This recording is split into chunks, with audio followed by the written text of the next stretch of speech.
Harry feels unfair and makes an excuse as former PMs get forever police protection, argues heated. Prince Harry's argument that he should be able to pay for police protection when in the UK appears to be vindicated by the protection given to former Prime Ministers.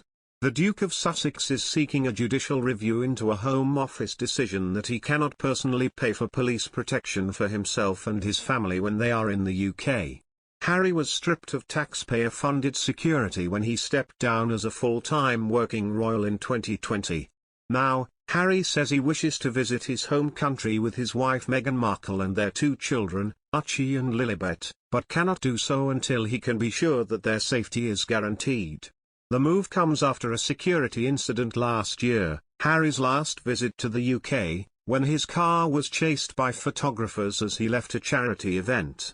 The Sussexes employ a privately funded bodyguard team in the US, but Harry's legal representative claims he does not have adequate jurisdiction abroad, nor access to UK intelligence information necessary to protect the Duke and his family.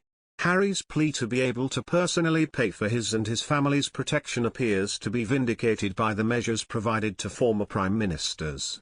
The personal protection of the Prime Minister and former Prime Ministers is the responsibility of the Metropolitan Police's Protection Command. In contrast with the vast majority of serving police officers, many of the Protection Command routinely carry firearms while on duty. They are all authorized firearms officers. Former Prime Ministers are afforded lifelong police protection, which previously led to grumbles about the cost of protecting Tony Blair. According to a 2016 report in the Daily Express, the taxpayer picks up a protection bill of more than £16,000 a day, inflated by Mr. Blair's globe-trotting on business and leisure trips. The report claimed protection officers have previously stayed at 5-star hotels and private game reserves with the Blairs. An expensive claim submitted by one of the officers, and seen by the Daily Express, was for an elephant safari. 3 other officers, meanwhile, shared a villa at a luxurious health retreat in Bali, which cost almost £7,000 for the week. Likewise, David Cameron was joined by 10 protection officers while bodyboarding at Polzeath Beach in Cornwall in 2018. Harry's legal representative's statement noted that former Prime Ministers, among others, receive paid protection. The statement said, as is widely known, others who have left public office and have an inherent threat risk receive police protection at no cost to them.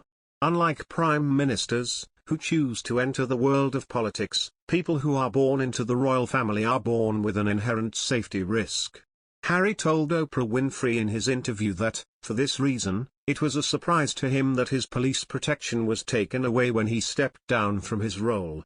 He said, "I never thought I would have my security removed, because I was born into this position.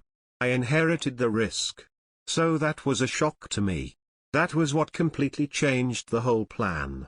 He also argued that the threat level had not changed. The prince told Oprah, "Their justification is a change in status, of which I pushed back and said, well, is there a change of risk? And after many weeks of waiting, eventually I got the confirmation that no, the risk and threat hasn't changed, but due to our change in status, by which we would no longer be official working members of the royal family." Usually, royal security is funded by the Home Office and decisions about who gets security are made by the Royal and VIP Executive Committee, which controls the security budget for the royal household and VIPs, including former prime ministers. Because it is taxpayers' money which funds this, the committee makes their decision on a number of factors. However, Harry's recent request is unusual in that he wants the police protection, but to pay for it himself. In the wake of the ongoing security row, an SAS-trained ex-soldier has argued that private security cannot provide the protection Harry needs. Graham Ewell served as a bodyguard to the commander of the British forces during the Troubles, and expressed his concern at the decision to remove Harry's protection.